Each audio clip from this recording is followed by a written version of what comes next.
Okay, now there's a second part. We've already examined what we're doing here with the trinomial. We're getting it into the two polynomials, the P1, P2. You're getting it into the two parentheses. You're taking your end product.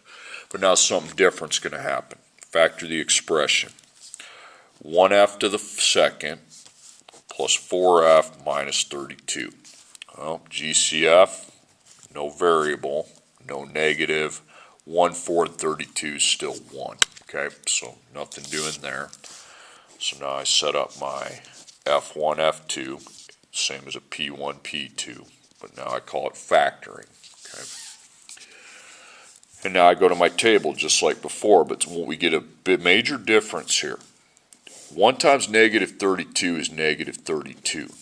Okay, now I got a negative up there. If it's a negative, you write mismatch.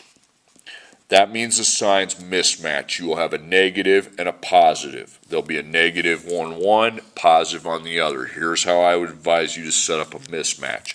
You're going to put what it adds to. It has to add to positive 4.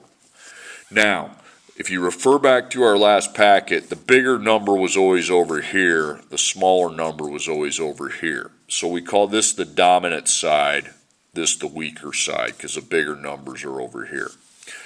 So since I'm adding to a positive, you want to put a positive on your dominant side, your right side, and then a negative on the other side, okay, to make sure the signs are in the correct place. So I start dividing. 32 by 1 is 32. That does not add to 4, so negative, positive. 16.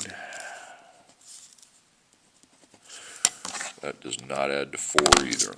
Okay, stick with it. 32 divided by 3 is a decimal. 32 divided by 4 is 8. So 4, 8. Okay. Aha, 4. Got it. So when I fill this out, minus 4 plus 8, and then all that's left is for you to look at your A term and ask yourself what times what is 1. It's just 1. What times what's f to the second? It'd just be f and f. Okay, f minus 4 times f plus 8. Okay, next problem. I want to flip this around and make that a negative, please. Okay, just do it. X second minus 6x minus 72. Okay, remember what we said. Stick to of this is important. GCF's just going to be 1. Okay. Set up your F1, F2. Okay, A to the C, same as before. 1 times negative 72 is negative 72, so now that I start getting negatives, I write mismatch. Okay, the signs have to mismatch. You need one of each. We're adding to make negative 6. So now that I'm adding to get a negative, the dominant side's a negative, and the lesser side's a positive, okay? So now I start dividing. 72 by 1, 72. So 1, 72. There's no way that's negative 6. Some of them you can tell by looking at them, and that's not right. 2 and 36. Nope. 3 and 24. Nope.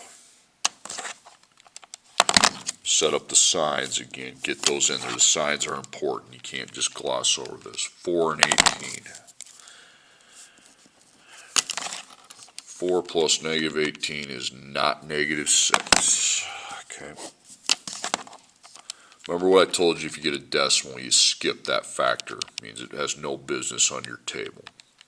6 and 12.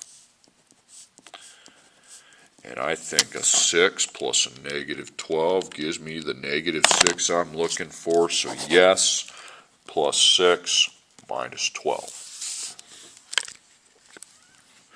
Okay, so 1x to the second, okay? So again, 1 can only be 1 times 1, we know that. X to the second could just be x times x. So again, if you have a 1 in front of your variables, it needs to be dropped. Okay. Well, I would like it dropped, doesn't need to be, I guess. x plus 6 times x minus 12. Okay, have fun on this next couple, okay? All right, m to the second minus 7m minus 120, okay? So,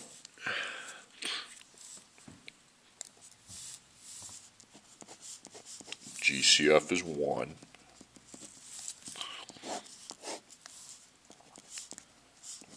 Make your F1, F2 parentheses. 1 times negative 120, negative 120, yikes, okay? Well, we know it's a mismatch. So that means it'll be a positive and a negative. It has to add to negative 7. So our dominant side needs to take the negative, and then a positive over here. Because a positive times a negative will be a negative, and if I add them together with the bigger numbers negative, it'll be a negative adding. 120 divided by 1, 120. Add those. Yeah, not even close. 120 divided by 2 is 60, so put the number you divided by, the answer you got. No way, that's negative 7, that ain't even close. 3 and 40, still not close.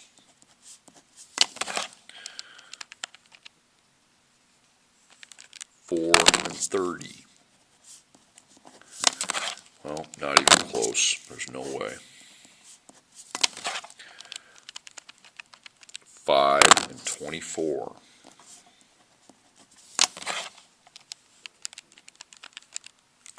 Nope.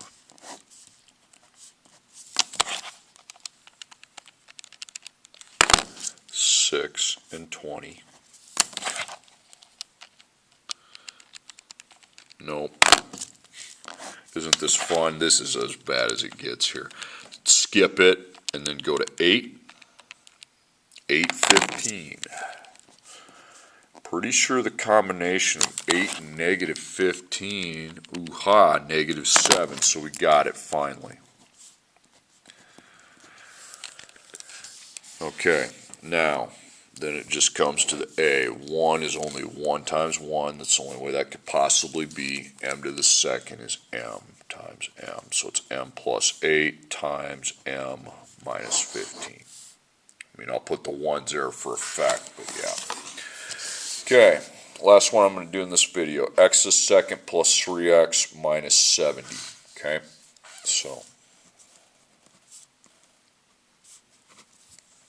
again, the GCF is just 1.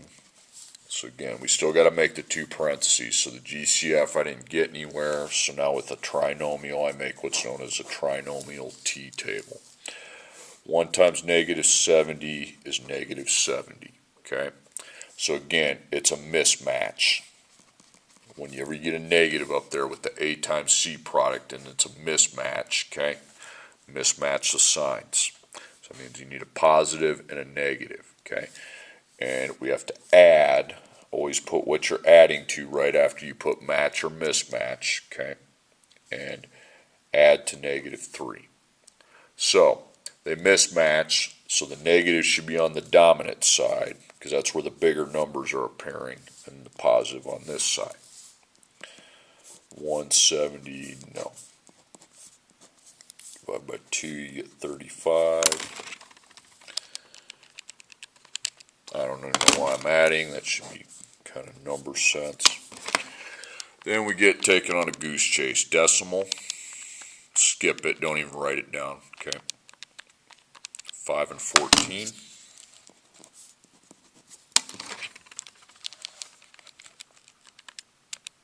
Negative 9, you're getting closer, but not there yet. Decimal, don't even write it. Boom, 7 and 10. Okay, so if I add a 7 to a negative 10, I get a negative 3. Boom, so it's going to be plus 7 minus 10. And then that 1x second, okay, because this times this, 7 times negative 10 should be negative 70, but then this times this should be 1x to the second. Well, if it's a 1, that only way that happens is with a 1 times a 1. The only way the x second comes to fruition is if it's x and x. Okay, that's good enough.